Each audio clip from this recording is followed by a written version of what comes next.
Hey everyone, we just got the new Black Series wave in from CMD Store in Canada. I will have them linked below in case you are interested in grabbing these a little bit before they arrive to the US. This wave of Black Series has been really strange because usually these show up overseas in Asia, at least some photos leak, or they show up at Hobby Base, which is a website/store out in Hong Kong. So I just think it's interesting that these have shown up in Canada before anywhere else in the world. Today's video is going to be a quick unboxing and overview of the figures. I'm not going to go too in depth, but I will be going in depth in a few other videos later this week, if not today or tomorrow. So be sure to subscribe if you want to see these videos as they drop. So these of course are still in the plastic-free packaging, which as we know is going away. One of the things I did like about the plastic-free packaging was these little renders on the side, even though they don't line up, so it's like not really convenient for comparing height, unless you look at the actual like listed height on each figure. I know that Darth Malak was the one that you guys wanted to see the most, so we're going to start with that one. The plastic-free packaging is kind of as we've seen before, but there is something unique to this one, which we will see in just a second. The lightsaber is actually really nice looking. It has some really beautifully painted details, and I thought it was interesting the way that there was this little piece of cardboard separating part of his clothing from his legs, as well as around the neck. That is something that we see on Hot Toys figures to protect them during transit. It's the first time I've seen that in a Black Series figure. I also wasn't expecting the chest piece to be a different red than the rest of his clothes, but I guess that makes sense because that's armor and the rest of the clothes are supposed to be fabric. And he does have the removable piece around his mouth here that is actually two different pieces. I was thinking it would just be one. They kind of clip together into the back of his head. It's a pretty good system. I did struggle a little bit to put it back, but once I got the hang of it, it actually worked pretty well, and I feel like 99% of us are going to be displaying him with the mouthpiece on, since it's just his iconic look and he just looks so much cooler like that. Like I said, I just want to give a quick overview of these figures here, so I'm not going to go too in depth. I'll have comparisons and articulation and all of that in the individualized reviews that I'll be dropping over the next couple days. I know that Bastilla Shan has been on a lot of people's wish lists for a very long time, so we are going to do her next, and of course she kind of complements Darth Malak here. We've got these really cool orangey yellow blades on the double-bladed lightsaber here, packaged on its own piece of cardboard with some plastic tape. And then she's in her little tissue paper burrito with the Gaming Greats logo printed onto it. I was really happy to see that the colors on her were a lot more muted than they looked in the renders. She looked very like vibrant primary red and yellow in some of the pictures that I saw, and so it was nice to see that she has kind of a more natural looking color palette here. All of the detail on the clothes is sculpted on, and it's nice to see that it's separate pieces and that it's, you know, sculpted plastic instead of soft goods for certain of the the dangly bits that hang down. This figure was really tight and sticky, like it didn't move very easily. These are the older legs that I think are from Aura Singh and Ayla Sakura, but the joints on this were pretty sticky and it was a little bit tricky to get her standing up, but I think those will all loosen up over time. I feel really good about the quality of the lightsaber here. It's really beautifully sculpted, nicely painted, and the color of these blades is just really cool, and they fit on perfectly. Although in her left hand, it feels kind of like Ahsoka's lightsabers in her hands, if you guys are familiar with those, where they just feel very loose and just don't really sit snugly. The right hand is a little bit better, but still not super tight.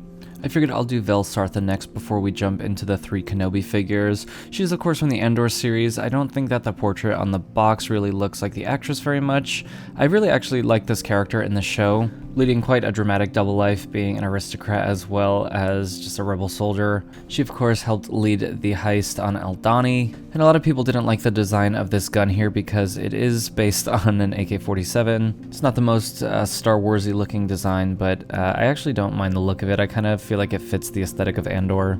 I have to say, a lot of the figures in this wave don't have that same like crisp, clean design that I feel in a lot of the newer Black Series. There's nothing really necessarily wrong with these. They just handle a little bit like some dated figures, and they're also just very shiny. I feel like every wave we get a couple figures that feel really new and really beautifully sculpted, almost like they're using a different process in production. But overall, this isn't too bad. I am going to do a matte spray on all of these as part of the longer reviews. I had a little bit of trouble getting the back stock of the gun to sit on her shoulder where it's supposed to be, but I'll mess with that a little bit more in the other video. Next we have Tala. Jumping into the Kenobi figures here. This is number 12 in the line. I think we have 13 Kenobi figures so far. This gun is a weapon that we've seen many times before with other Imperial figures. Nothing new to see here. The body itself, though, is new. This is the first time we've had a female Imperial officer body. I'm sure we're going to see this body reused for Dedra Meero from the Andor series. We are seeing those single jointed knees that we see a lot on newer figures, but kind of like Vel Sartha, a lot about this figure just feels a little bit dated in terms of how it feels in your hand. It's very shiny and the joints feel a little bit sticky, but I think we can do some messing around here, and over time it will loosen up just a little bit. I think the likeness is actually pretty decent. I think it will look much better once I do a matte spray on this. I'm so excited to spray most of these because they are all pretty shiny. I really love the design of all of the Inquisitors across Star Wars, especially in the Kenobi series.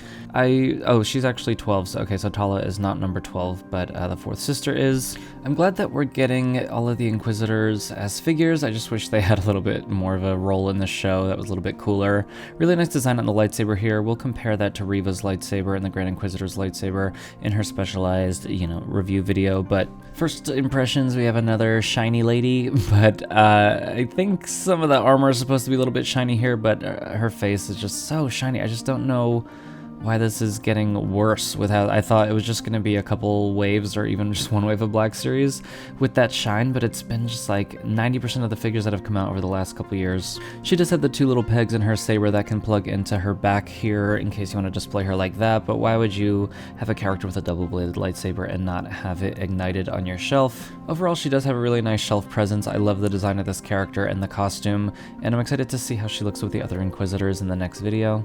Next, we have the Obi-Wan figure that should have been the first and possibly only figure from the show to come out. Of course, we got the Wandering Jedi and the Tibidon Station, which was just a reuse of that body. So this is technically the third figure in the Kenobi line out of the 13 that we got of Obi-Wan, and we're getting another one of him in his look from the final scene of the show. The lightsaber has a really nice clean paint job, and that slightly thicker blade that we're seeing in the newer Black Series lightsaber is just less likely to break and has a little bit more presence. Of course, he looks a little sloppy in his soft goods right out of the package. They will need a little bit of messing with to get them to lay correctly. I have an idea for a cape that I'm going to replace this with that is sculpted plastic that I think is going to look really cool in a nice action pose, but we'll have to see how that looks a little bit later. And yeah, I'll mess with his robes a little bit more in the next video, but I just want to see how the actual sculpted part of this looks.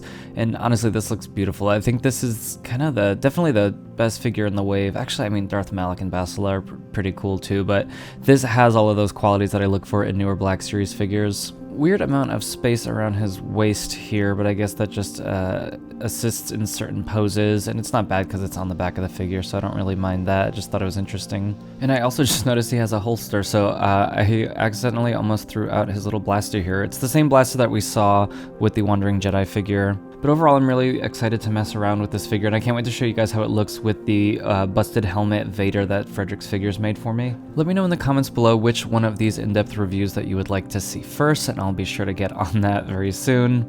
In the meantime, here are some other videos on my channel that you might enjoy. As always, thank you for watching, and I'll see you next time.